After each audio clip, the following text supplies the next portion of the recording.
बहुत ही मान सम्मान के लोग हमारे राष्ट्रीय कार्यकारिणी के मेंबर आदरणीय मास्टर राजकुमार सैनी जी, हमारे जिला के अध्यक्ष गुरविंदर तेजली जी, साथ में चल रहे अमन जी, संदीप जी, और भीम सिंह फौजी जी, संदीप संधू जी, राजकुमार जी, जगमाल जी, जगदीश जी, रोशन लाल जी, ऋषि राम नंबरदार जी, बलदेव सिंह जी, रतन लाल जी, धर्मवीर फौजी जी, बलराम जी, कदम सिंह जी, सुखबीर सिंह जी, धर्मपाल जी, और यहाँ पर पेंसिल गांव में आए हुए मेरी सभी सम्मानित सदस्यों, ग्रामवासियों, मेरी माताओं और बहनों, आप सबका मैं बहुत आभार और धन्यवाद करती हूँ कि जो आपका स्वागत सत्कार आज मुझे यहाँ पर।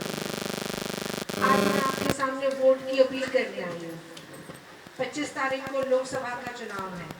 एमपी का कैंडिडेट आप लोगों ने बनाकर दिल्ली भेजना है। तो मैं आपसे 4.5 साल में जो जननायक जनता पार्टी ने जो काम किए हैं, जो हो चुके हैं, मैं उनके बारे में थोड़ा सा बताकर आप लोगों से वोट की अपील करूँगी। कोई बहुत लंबी चौड़ी बात नहीं, जो किया है वही बताऊंगी और उसी के आधार पर आपसे वोट का निवेदन करूँगी। जननायक जनता पार्टी सभी की पार्टी, 36 बिरादरी की पार्टी, किसान और कमेरे की पार्टी, महिलाओं के सम्मान को दिलाने वाली पार्टी है, रोजगार के अवसर को बढ़ाने वाली पार्टी है, प्रांत को आगे ले जाने वाली पार्टी है। तो अभी हम बात कर रहे थे बुजुर्गों के सम्मान के लिए 5100 की पेंशन का वादा दुष्यंत जी ने किया था अपने मैनिफेस्टो में, कि लिखा था कि हम अगर बहुमत से आते हैं सरकार में तो हम 5100 की पेंशन जरूर करेंगे, पहली कदम से वो काम करेंगे। लेकिन पूर्ण बहुमत नहीं आया, 18% का हमारा साझा रहा सरकार में। तो इस 18% की साझेदारी में 3000 तक पेंशन करवाने का काम दुष्यंत चौटाला जी ने किया है। वो पेंशन जो 100 रुपये से शुरू होकर 3000 तक आई है। पिछली सरकार 10 सालों से तो भाजपा है, उससे पहले कांग्रेस ने 10 साल में 750 रुपये बढ़ाए थे। दुष्यंत चौटाला जी ने 4.5 साल में उसको 1000 रुपये तक करने का काम किया था। तो ये जो वादा है जो उन्होंने पूरा किया, अपनी तरफ से पूरी कोशिश की और पूर्ण बहुमत आएगा 5100 भी वो सबसे पहले वो काम करेंगे। क्यों उनके मन में अभी भी ये टीस है। जब गठबंधन टूट रहा था तो उस समय जब भाजपा के साथ बीजेपी के साथ गठबंधन में नहीं निभ रहा था, सीटों के बंटवारे पर बात नहीं बन रही थी, तब दुष्यंत जी ने कहा था कि आप 10 की 10 सीटों पर लड़ लो, हम आपका समर्थन करेंगे, सहयोग करेंगे, पर एक शर्त है कि बुढ़ापा पेंशन 5100 कर देना। उस वक्त भी उन्हें अपने बुजुर्गों के सम्मान की चिंता थी। तब बीजेपी वालों ने वो बात कहा, मानी नहीं और कहा कि सोच के बताएंगे। उसके बाद सोचने का मौका ही नहीं मिला। तो बुजुर्गों के सम्मान में तो ये जननायक जनता पार्टी ने पिछले 4.5 सालों में किया। किसान और कमेरे वर्ग के लिए, किसानों के लिए एमएसपी पर 14 फसलें केवल हरियाणा में होती है, बाकी और देश के दूसरे हिस्सों में कहीं पर भी 14 फसलें एमएसपी पे नहीं है। और जब तक वो राज में रहे, जब तक जननायक जनता पार्टी साझेदार रही राज में, तब तक मंडियों में जो फसलें हैं पड़ी नहीं रही, साथ के साथ उठी और 48 घंटों के अंदर उसका भुगतान भी हो गया। लेकिन अब पिछले 1.5-2 महीनों में मंडियों में अगर आप वहाँ जाके देखें तो मंडियों में किसान परेशान है, उठान नहीं हो रहा, पैसे तो दूर की बात है। तो ये सब जो चीज़ें हैं जो जननायक जनता पार्टी ने की है, जिसका हवाला मैं आपको दे रही हूँ। अब हमारे युवाओं के रोजगार की बात है। युवाओं के रोजगार के लिए 75% का रिजर्वेशन आरक्षण जो है वो प्राइवेट सेक्टर, प्राइवेट नौकरियाँ, जो ये कंपनियाँ हैं उनमें देने का वादा किया था कि हमारे हरियाणा के बच्चों को रोजगार के अवसर प्राइवेट सेक्टर में दिए जाएंगे 75% तक। लेकिन विधानसभा से वो कानून बनाया, वो पास हुआ, पर न्यायालय में है, और वो भी बहुत जल्दी ठीक होगा और 75% हमारे युवाओं को रोजगार प्राइवेट सेक्टर में भी मिलेगा। महिलाएं काफी संख्या में बैठी हैं यहाँ पर, महिलाओं को ताकत देने की बात, महिलाओं के सम्मान की बात बहुत सारी पार्टीज करती हैं, सभी करती हैं कि हम औरतों के लिए ये करेंगे, हम महिलाओं के लिए ये कर देंगे। लेकिन कानून बनाया जननायक जनता पार्टी। दुष्यंत जी ने ये कानून बनाया कि पंचायती राज में 50% की भागीदारी महिलाओं की होगी। आज हर दूसरे गांव में महिला सरपंच है, आप देख ही रहे हैं।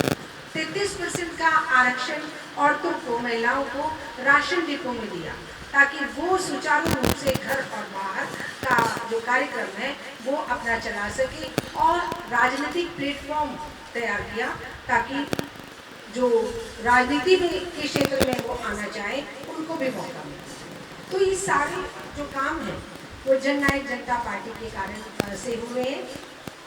मुझसे पहले भी आपके पास प्रत्याशी आए होंगे, दूसरी पार्टियों के कैंडिडेट भी आपके पास आए होंगे, नहीं आए हैं तो आ भी जाएंगे। लेकिन आप उनसे सिर्फ ये पूछना, पिछले 10 सालों में ऐसा बीजेपी ने क्या किया जिसके आधार पर आज वो आपसे वोट की अपील करते हैं। 9 साल तक रतनलाल कटारिया जी सांसद रहे, उन्होंने अपने इस लोकसभा क्षेत्र के लिए क्या कोई नई परियोजना, क्या कोई ऐसा काम जिसको आप याद कर सके, ऐसा कुछ किया है? ऐसा मुझे तो याद आता नहीं। और ऐसे उससे पहले कांग्रेस के भी सांसद को, एमपी को बनाकर आप लोगों ने दिल्ली भेजा। तो इस हल्के के विकास, इस लोकसभा क्षेत्र के विकास को कोई गति नहीं मिली।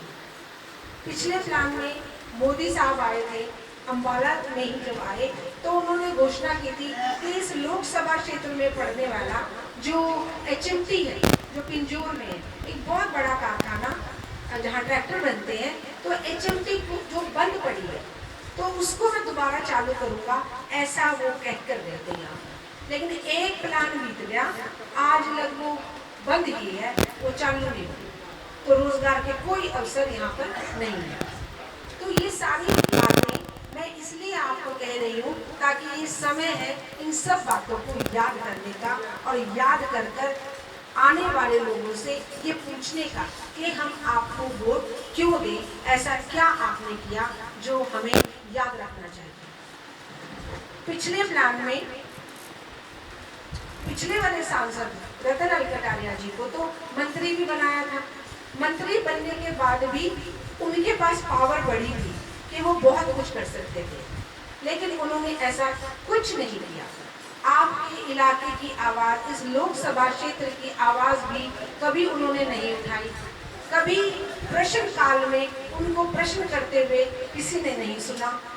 तो ऐसा गूंगा, बहरा, डम्मी कैंडिडेट बनाकर भेजने का फायदा क्या है जो आपके इलाके की आवाज़, आपके दुख सुख की आवाज़ नहीं उठा सकता। ऐसा सांसद चाहिए जैसा कि दुष्यंत चौटाला है, सबसे कम उम्र का MP बना था वो, 25 साल का था जब वो संसद में गया। और ट्रैक्टर पर टैक्स जो है वो माफ उसी की देन है, वरना अगर वो आवाज़ नहीं उठाता तो आज ट्रैक्टर पे टैक्स लगा होता।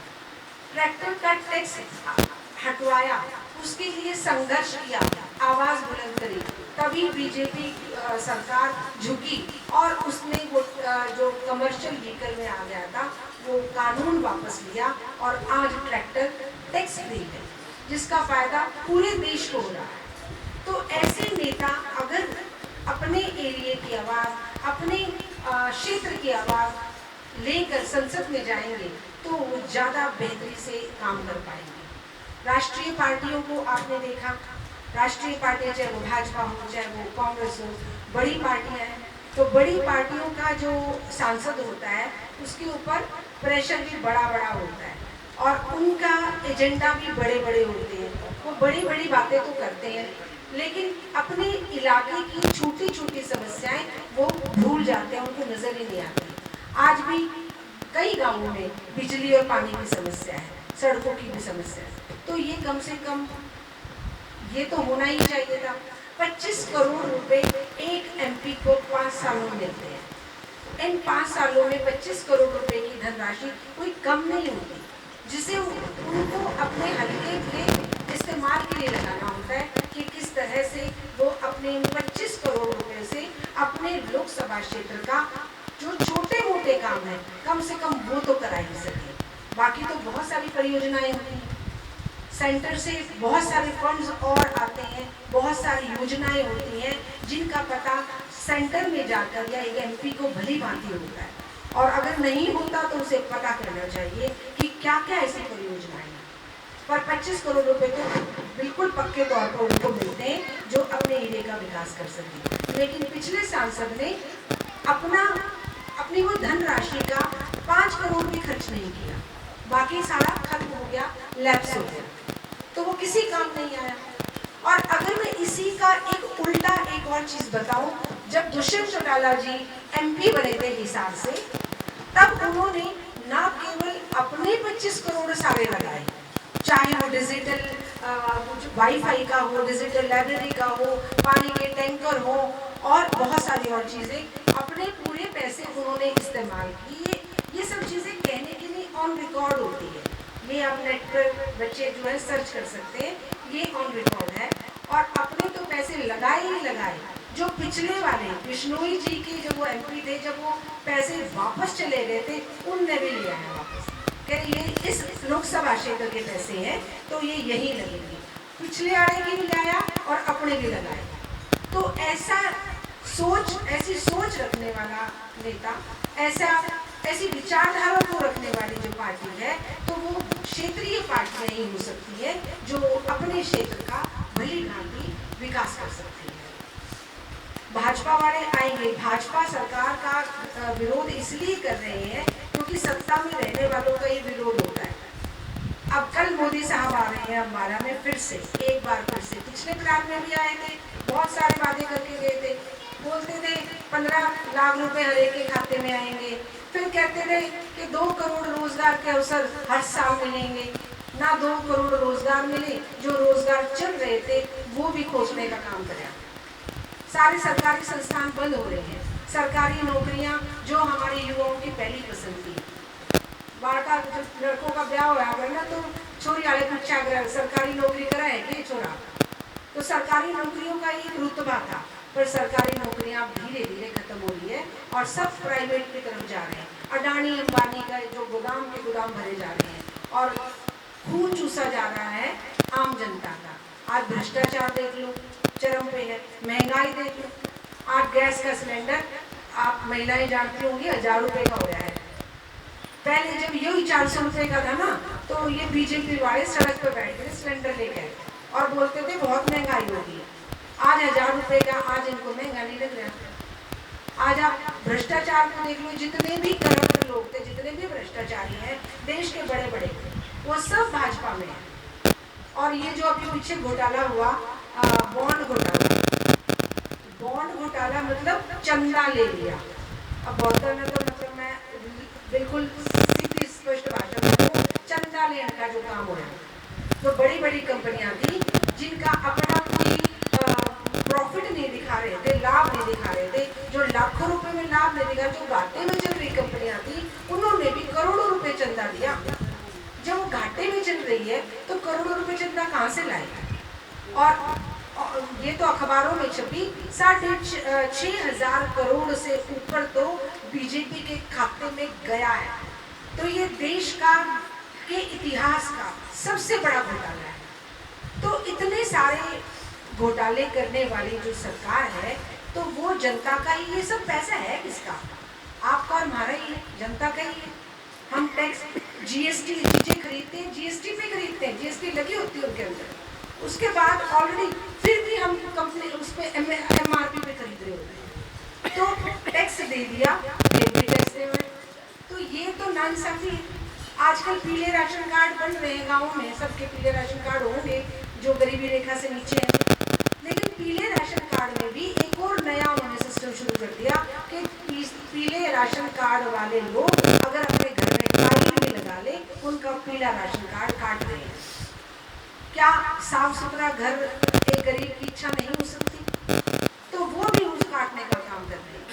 तो इतना ज्यादा जो करनी और कथनी का अंतर है, ये सरकारें ऐसा उसमें कर रही हैं।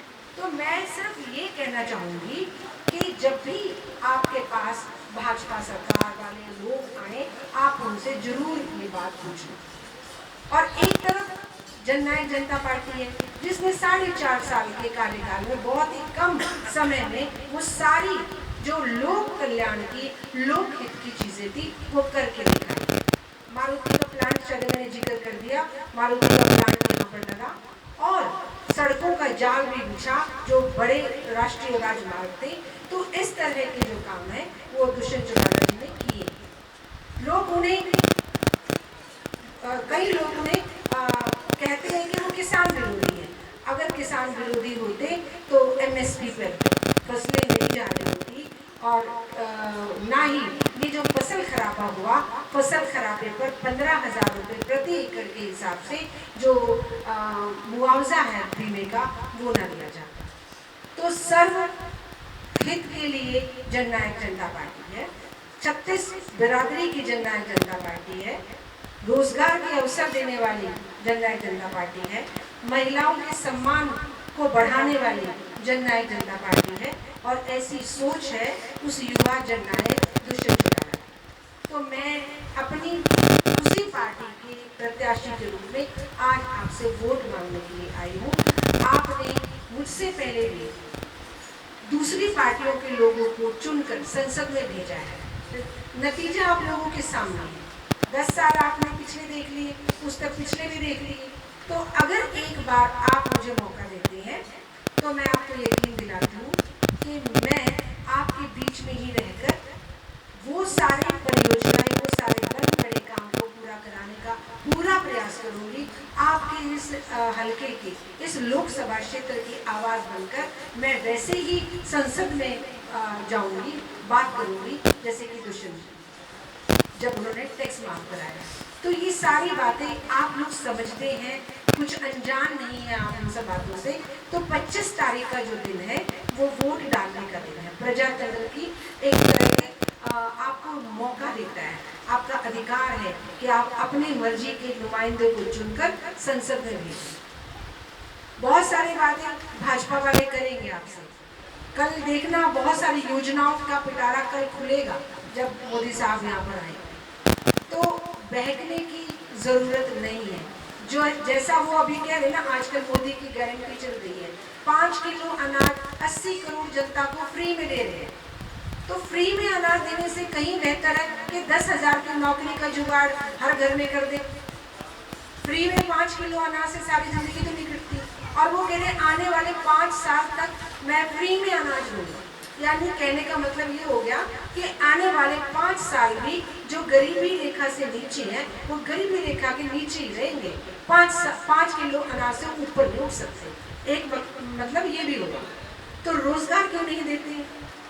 और बुढ़ापो अपने बुजुर्गों के लिए वो कहते हैं कि 5 लाख का स्वास्थ्य बीमा योजना। अब इसका ना दुरुपयोग हो रहा है। मैंने कई डॉक्टर से बात करी, ये जो स्वास्थ्य के लिए जो 5 लाख का बीमा बुजुर्गों को लिए किया है या दूसरों के लिए किया है, उसका मिसयूज है।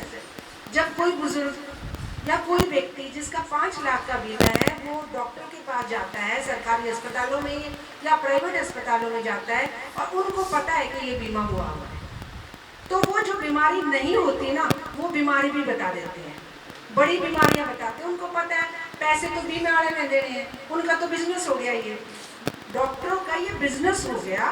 वो खुद कहते हैं कि 5 लाख इस दौर तो है नहीं, पर बीमा तो 5 लाख का ले रहा, उनने तो पैसे से मतलब है। तो वो ऐसी बीमारियां, हार्ट में दर्द हो जाए ना तो बिन्नू कह दे एंजियोग्राफी करानी पड़ेगी, हार्ट अटैक आना है। तो ये हार्ट अटैक का या किडनी खराब होगी या कुछ और हो गया, ये बड़ी बड़ी बीमारियों का नाम लेकर डरा देते हैं व्यक्ति को और वो डर जाता है। तो ये एक प्रकार का धंधा है, इससे हमें सचेत रहना होगा। अब कोरोना जैसी बीमारी आई है, शहर में तो सबने इंजेक्शन लगवाए, गांव में भी लगे होंगे लेकिन सबने नहीं लगवाए होंगे। गांव में सबने लगवाए। अच्छा, अगर गांव में हमने लगवाए ना, मुसलमान कम्युनिटी ने नहीं लगवाए, मुसलमानों ने नहीं लगवाए टीके, क्या वो स्वस्थ नहीं है आज? और हमसे ज्यादा स्वस्थ है आज। टीके का जो असर है वो ये हो रहा है कि बंदे ने खड़े खड़े हार्ट अटैक आ जाए। इन 3 अटैक नहीं हम दे, एक में हो रहा है काम। और ईब कह रहे हैं कि यो ठीक नहीं था टिक्का, यो कोविशील्ड था ना, ये ठीक नहीं था। पहले तो धंधा बना लिया, चाहे पानी के लागे हो चाहे कैसे भी लागे हो। है जब बीमारी का जितना नहीं लगवाया, जब उनका कुछ होया नहीं, और जिनने लगवा लिया उनका बहुत कुछ हो गया। तो ये सारे पैसे कमाने के तरीके, हमारी और आपकी जान पैसे के आगे कुछ भी नहीं है, फीकी है। तो ये वो सच्चाइयां हैं जिसको हमें समझना होगा। 5 किलो राशन फ्री में लेने से बेहतर है या 5 लाख रुपए का बीमा लेने से बेहतर है हम स्वस्थ रहें, हमें रोजगार के अवसर मिले।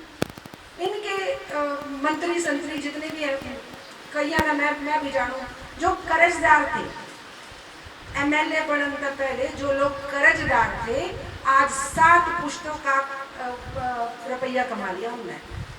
तो जो रोजगार उन दोहरा चले गए, जो एक ही प्लान में अरबपति हो गए, ऐसी कोई योजना हमने भी बता दो। 5 किलो अनाज मत दो फ्री में, योजना तो बतानी चाहिए ना। जब उनके एमएलए अरबपति हो सका 5 साल में, हमारी जनता ने 5 साल में भी फ्री में 5 किलो अनाज देने की घोषणा कर रहे हैं। ये घोषणाओं के पीछे साजिश है कि आदमी सोच ही ना सके। अब रोजगार के अवसर है नहीं, हमारे बालक बाहर जाने लग गए, बाहर विदेशों में जा रहे हैं ना, लोग अपनी खेती बाड़ी बेच के बालक बाहर भेज रहे हैं। बाहर क्यों भेज रहे हैं? पूरा रोजगार नहीं है जी, भी तो भेज रहे हो। अगर यहाँ पर नौकरी पेशा होता तो बाहर जाने की क्या जरूरत है? जब बुढ़ापे में माँ बाप ने बालका की जरूरत पड़े तो बालक तो बाहर हो। ये सच्चाइयाँ हैं।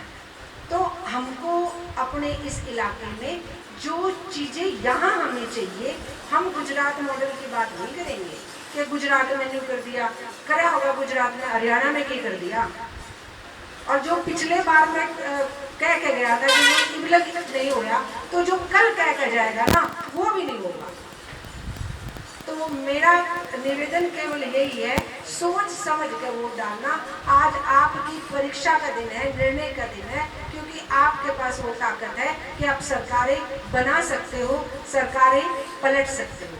वो ताकत प्रजातंत्र की है। उस प्रजातंत्र की ताकत का इस्तेमाल करना, एक तो सारे वोट डालना जरूर चाहिए, क्योंकि वोट जो है वो आपका अधिकार है। और जब लग हम सारे वोट नहीं देंगे तो जो कम वोट देंगे तो वो सरकार उनकी बनेगी। तो सबको पहले तो वोट डालना चाहिए। और दूसरी बात, अगर आपको मेरी बातों में कोई सच्चाई नजर आ रही हो, आपको लग रहा है कि मैं ठीक कह रही हूँ, तो मन में वोट करियो। और मैं आपसे वादा मैंने पहले भी कर लिया, आप लोगों के बीच में रहूँगी। मन ने भी एक बार आजमा लो, नहीं पसंद आवा है अगली बार बदल दियो। मन ने भी पट्टा थोड़ी लिखवा लिया, तो अगली बार बदल दियो, वो ताकत भी आपके पास है। पर एक मौका तो मुझे मिलना चाहिए, ऐसा मेरा निवेदन और अपील है आपसे। तो आने वाली 25 तारीख को वोट डलेंगे और हमारा चुनाव चिन्ह जो है वो चाबी का है। आपको पता है, कुछ चाबियाँ भी आपको मिली होंगी। तो वो जो चाबी का चुनाव चिन्ह है, उसके आगे का बटन आपने दबाना है और वो 1 नंबर पर है। जो मशीन आ रहा है उसमें सबसे ऊपर पहला नंबर जो वो जननायक जनता पार्टी के चुनाव चिन्ह चाबी का है। बस आपको मेरी बातों में सच्चाई दिखती हो और मेरी बात